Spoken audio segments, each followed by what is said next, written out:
So ayun mga par, another day, another ganap na naman na nangyari sa maghapon.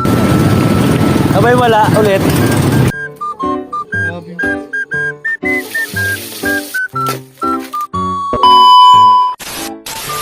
So ayun mga par, sinamahan nga pala namin si Mumoy para bumili ng juice ng vape niya. Pumunta nga pala kami ng Abuyod para dun bumili. Kaso nga lang wala nga pala kami nabili dun, kaya pumunta kami ng Teresa.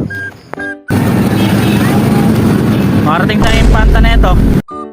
Sa paglilibot nga pala namin sa Teresa, hindi na namin alam kung saan kami napunta. Ayun, pambaras na to ah. Lamig na pati ng hangin. Pinilihan na ito, makina ko na eh. Tayo, malabak ang Teresa. Sa pilit na to eh. Ito ang daan. A few moments later. At ayun nga mga par, sa di katagalan na nahanap na namin ang tamang daan. Marating sa Teresa. Bibili lang ng juice sa karating Teresa. At ayun nga mga par, ginabi na nga pala kami sa pag-uwi. Medyo napagod nga pala kami sa biyahe namin na yun. Dahil hapunan na rin eh, nagluto na rin pala kami ng food trip namin ngayon. Kahit medyo napagod kami doon eh, masaya naman. At hindi namin namalayan, napunta na pala kami sa Morong. At dahil napagod nga pala kami sa biyahe na yun eh, deserve namin mag food trip na masarap. Nilutuan nga pala kami ni Emat ng adobong isaw.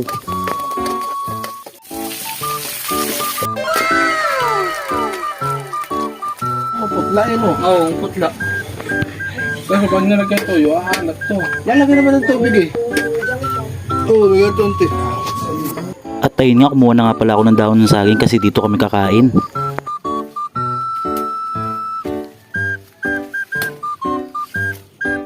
Anong ka?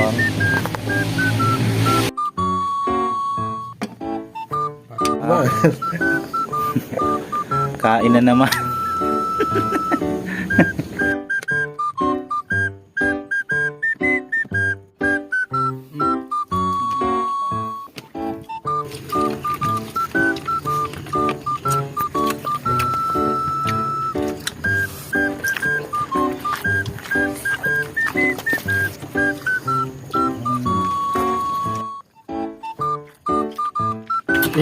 Hindi ko maubos. Ako sa kanin. Para sa overcook ko. May ako sa baw niyan eh. Pares.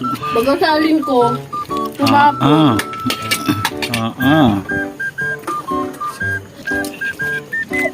So ayun mga par, tamang kain na nga pala kami dito. At kung nakarating ka sa part na to, pa-like, follow and share na rin po.